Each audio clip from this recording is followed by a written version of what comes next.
Bismillahirrahmanirrahim. Assalamualaikum warahmatullahi wabarakatuh. Sebelumnya perkenalkan, nama saya Anissa Nurul Insani, NIM F2018-01046. Oke, pada kesempatan kali ini saya akan membawakan materi dari kelompok kami, yaitu kelompok 3 yang berjudul Sedativa dan Hipnotika.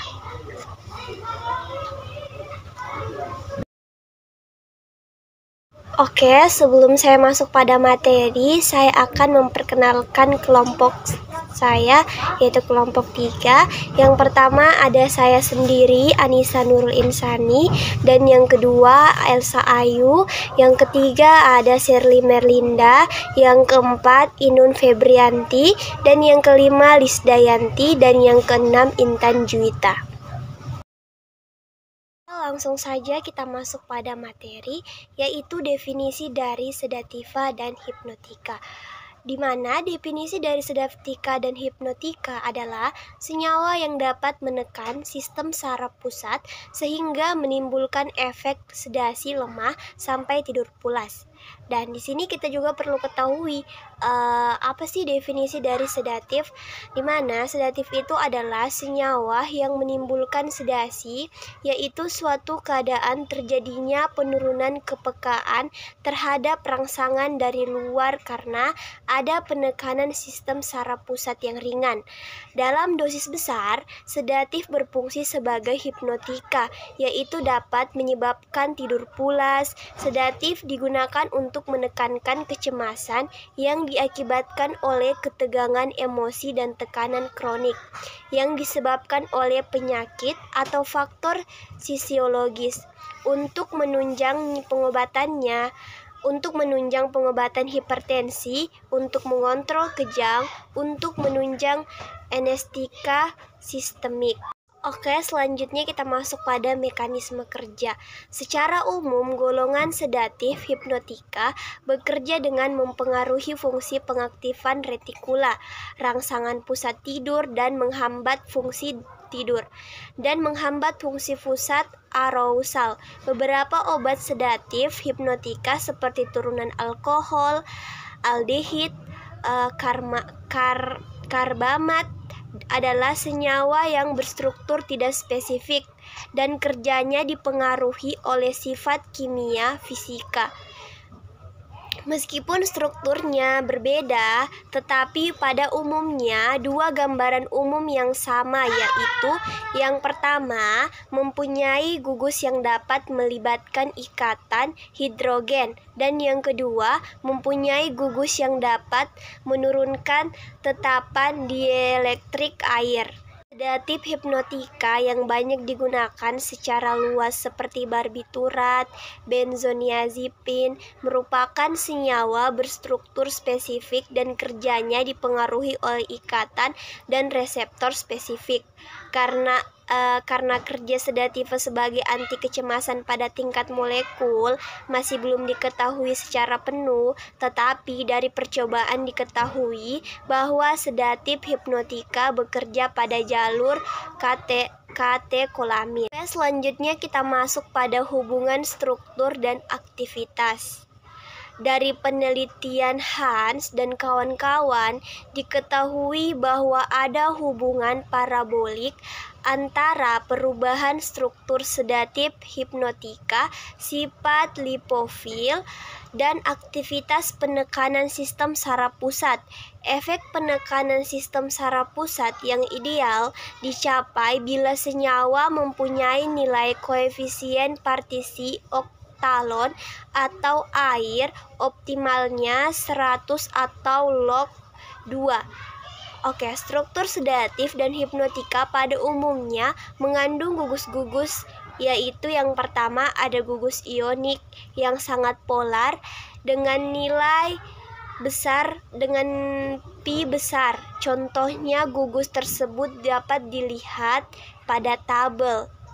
Nanti saya akan masukkan pada tabel untuk slide selanjutnya. Dan yang kedua ada gugus hidrokarbon, alkil atau aril, atau hidrokarbon terhalogenasi yang bersifat nonpolar dengan nilai Pi berkisar 1 sampai 3. Nah, bila gugus A dan B digabungkan, didapatkan nilai jumlah Pi itu bertambah 2, sehingga dihasilkan efek penekanan sistem saraf pusat yang mendekati ideal. Berdasarkan struktur kimia, sedatif hipnotika dibagi menjadi 6 kelompok. Nah, di sini 6 kelompok. Jadi sedatif hipnotika itu dibagi 6 kelompok. Nah, ini saya akan masukkan nanti di slide, yaitu gugus polar dalam struktur sedatif hipnotika. Jadi di sini gugus polar yang pertama itu nama gugusnya itu asam barbiturat tidak tersubstitusi. Nah, di sini nilai Pi-nya itu 1 sampai 1,35. Nah, di sini ada alkohol. Alkohol juga nanti ada gugus polarnya, terus nanti nilai Pi-nya itu 1,16. Nah, di sini ada lagi diureida asiklik. Nanti ada gugus polarnya, terus dia itu nilai Pi-nya itu 1,68. Nah, di sini lagi ada karbamat. Karbamat di sini nilai Pi-nya itu 1,16. Nah, di sini ada lagi yang namanya karboksamida. Nilai Pi-nya itu 1,71. Nah, yang terakhir ada sulfon. Sulfon ini nilai Pi-nya 1,26. Baik, mungkin itu saja yang bisa saya sampaikan. Nanti akan dilanjutkan dengan teman kelompok saya, yaitu saudari Elsa. Assalamualaikum warahmatullahi wabarakatuh. Nama saya Elsa Ayunin Ima. Saya akan melanjutkan materi yang telah dibawakan oleh Anissa Nurul Insani, yaitu turunan barbiturat. Turunan barbiturat merupakan sedativa yang banyak digunakan secara luas sebelum ditemukan turunan benzodiazepin. Dan kemudian mekanisme kerjanya yaitu bekerja dengan menekan transmisi sinapatik pada sistem pengaktifan retikula di otak dengan cara mengubah permeabilitas membran sel sehingga mengurangi rangsangan sel postsinaptik dan menyebabkan deaktivitas korteks cerebral. Kemudian hubungan struktur dan aktivitasnya yaitu membuat suatu persulat bahwa memberikan efek penekanan sistem saraf pusat. Dan turunan tak tersubstitusi yaitu 1 disubstitusi, 5 substitusi, 1 sampai 3 disubstitusi, 1 sampai 5 disubstitusi, mempunyai sifat kesamaan yang relatif tinggi karena dapat membentuk tautometri yang mudah terionisasi sehingga kemampuan menembus membran lemak relatif rendah dan tidak menimbulkan efek penekanan sistem saraf pusat. Contohnya bisa kita lihat pada gambar slide berikut. Dan kemudian dari studi hubungan struktur dan aktivitas turunan barbiturat dapat didapatkan hal-hal sebagai berikut, yaitu pertama, masa kerja obat terutama tergantung pada substituen di posisi 5 orang yang mempengaruhi lipofilitasnya. 2, yaitu pada seri yang sama isomer dengan rantai cabang mempunyai aktivitas lebih dan kerjanya lebih singkat. Yang ketiga, pada seri yang sama analog analit dikenal dengan silkakokenil dan tidak jenuh mempunyai aktivitas lebih besar dibandingkan dengan analog jumlah atom yang sama. Dan kemudian yang kelima yaitu substitusi analistik dan aromatik memberikan aktivitas yang lebih besar dibandingkan dengan substituen alifatik dengan jumlah atom C yang sama. Assalamualaikum warahmatullahi wabarakatuh. Perkenalkan, nama saya Sherly Merlinda, NIM F 2018-01022. Baiklah, saya akan melanjutkan materi yang dibahas oleh saudari Elsa, yaitu berdasarkan masa kerja turunan barbiturat dibagi menjadi 4 kelompok, yaitu yang pertama turunan barbiturat dengan masa kerja panjang 6 jam atau bahkan lebih.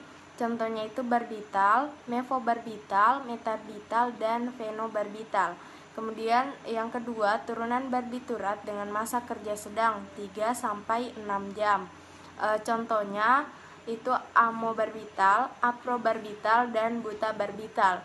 Kemudian yang ketiga yaitu turunan barbiturat dengan massa kerja sangat pendek, yaitu kurang dari 0,5 sampai 3 jam. Contohnya itu siklobarbital, heptabarbital, hextile, kemudian penobarbital, dan sekobarbital. Kemudian yang keempat yaitu turunan barbiturat dengan massa kerja sangat pendek, yaitu kurang dari 0,5 jam. Contohnya tiopental, tiamital, dan metohexital. Dan kemudian yang kedua yaitu turunan benzodiazepin. Turunan benzodiazepin adalah obat pilihan yang banyak digunakan sebagai sedatif hipnotik karena mempunyai efikasi dan batas keamanan lebih besar dibandingkan turunan sedatif hipnotik lain.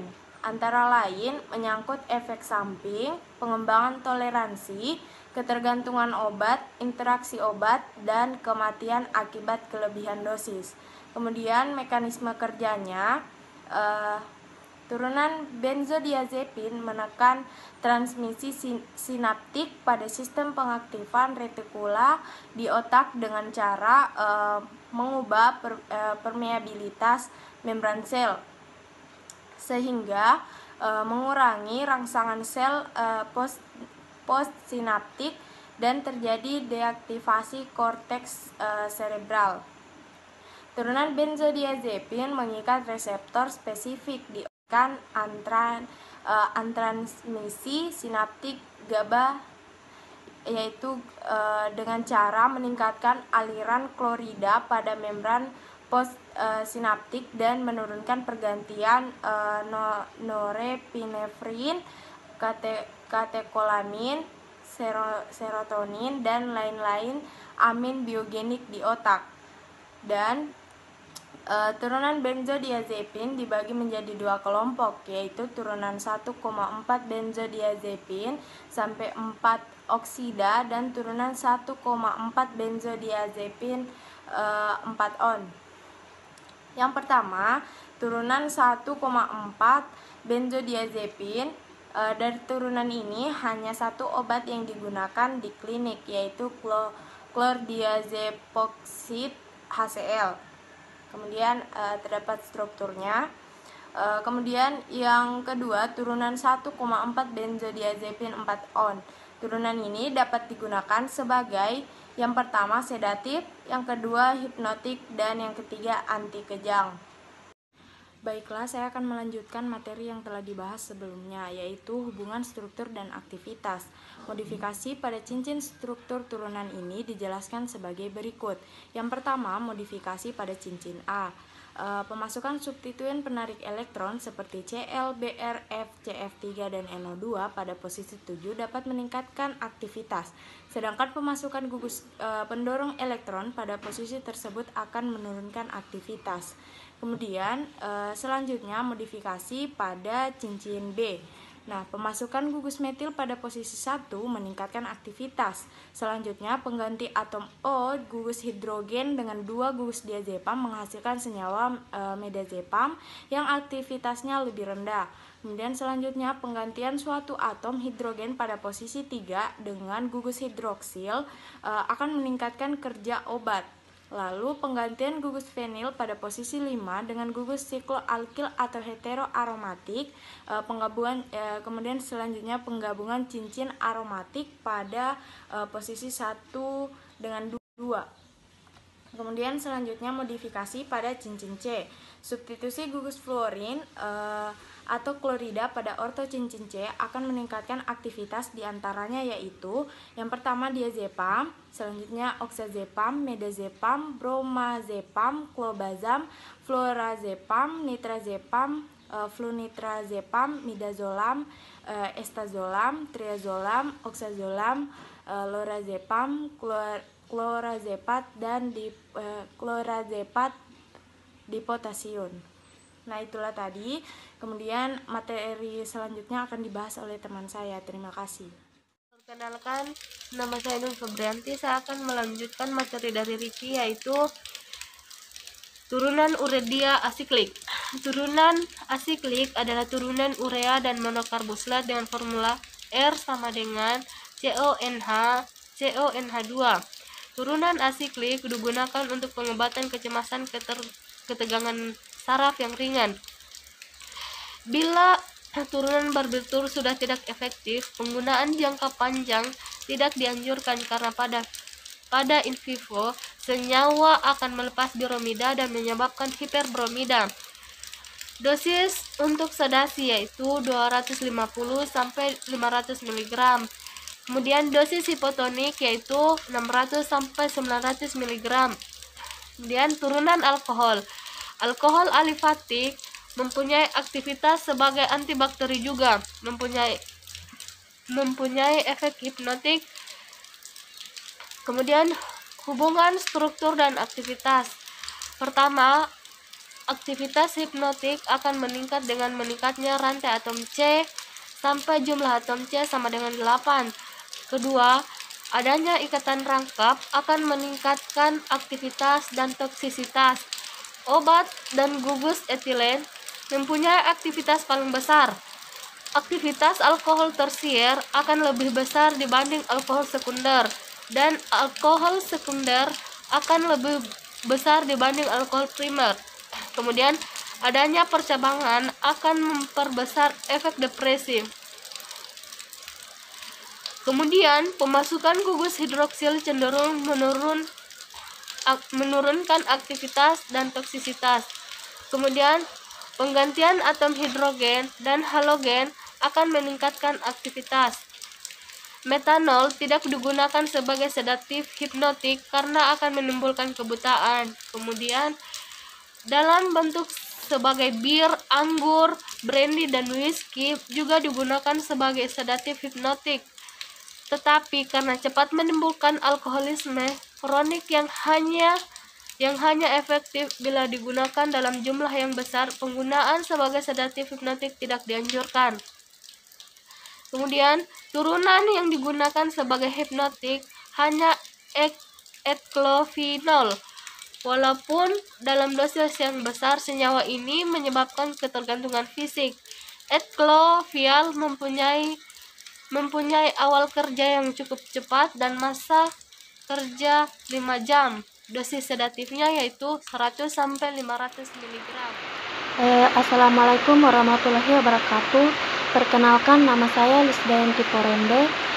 Di sini saya akan melanjutkan materi yang dibahas oleh saudari Inun Febrianti, yaitu tentang turunan piperidin dion dan guanizolin, yang dimana turunan piperidin dion mempunyai struktur yang berhubungan dengan turunan barbiturat. Aktivitas sedatif hipnotik lebih rendah dibandingkan turunan benzodiazepam maupun barbiturat. Adapun sifat relaksi otot, analgesik dan tranquilizernya rendah dan efek sampai hampir sama dengan turunan biturat. 1. Glutetimid mempunyai aktivitas penekan sistem saraf pusat 1/5 kali penorbarbital dosis sedang untuk pengobatan kecemasan, yaitu 125 sampai 250 mg dosis hiptonik. 2. Metiprilon yang mempunyai aktivitas dan masa kerja yang sebanding dengan fenobarbital. Di sini dosis sedektifnya yaitu 50 sampai 100 untuk hipotonik, 200 sampai 400 mg. 3. Thalidomid yaitu dahulu banyak digunakan untuk sedatif hiptonik, tetapi karena mempunyai efek teratogenik yang dapat menyebabkan bayi cacat dalam kandungan maka ditarik dari peredaran. Metaqualon menimbulkan efek sedatif hipotonik yang tidak lebih baik dibandingkan dengan obat hipotonik lain. Metaqualon sering disalahgunakan dan menyebabkan ketergantungan fisik dan mental sehingga ditarik dari peredaran. Assalamualaikum warahmatullahi wabarakatuh. Perkenalkan, nama saya Intan Juwita. Baik, di sini saya akan melanjutkan materi yang dibawa oleh saudari Lisdayanti. Baik, langsung saja kita masuk pada materi berikutnya. turunan aldehid. Turunan aldehid mempunyai efek eduktif hipnotik dengan awal kerja cepat dan waktu paro yang pendek. Beberapa contohnya yaitu yang pertama, klorat hidrat adalah suatu proobat dalam tubuh segera direduksi menjadi trikloretanol yang aktif sebagai hipnotik. Efek sedaktifnya dicapai dalam 10-15 menit setelah pemberian oral dan tertidur sampai 5-8 jam. Dosis 500-100 mg sebelum tidur. Klorar mempunyai bau dan rasa yang tidak enak, menimbulkan iritasi lambung dan perasaan mual. Untuk menghilangkan efek tersebut, maka dibuat turunannya sebagai praobat seperti kloral betain, petrikoral, dan triklorofos Na. Pada in vivo praobat menghasilkan metabolik trikloretanol. Kita lanjut pada slide berikutnya, yaitu relaksan pusat. Relaksan pusat adalah senyawa yang dapat menekan fungsi sistem syaraf pusat dan menimbulkan relaksasi otot rangka atau otot bergaris. Golongan ini digunakan untuk meningkatkan relaksasi otot rangka pada keadaan kekejangan atau spasma dan untuk tetanus. Relaksan pusat juga berguna untuk membantu istirahat, fisioterapi, dan mengurangi berbagai keluhan kekejangan otot dan rangka. Banyak otot-otot relaksan otot mempunyai efek farmakologis lainnya, seperti sedaktif hipnotik, antipsikotik, ansiolitik. Efek samping relaksan pusat antara lain mengantuk, lesu, dan penglihatan kabur. Baik, mungkin itu saja yang bisa kita sampaikan mengenai materi dari sedativa dan hipnotika. Apabila ada kesalahan dan ada yang kurang dimengerti, mohon dimaklumi karena kami juga masih banyak belajar. Sekian dan terima kasih. Saya ucapkan wabillahi taufiq wal hidayah. Wassalamualaikum warahmatullahi wabarakatuh.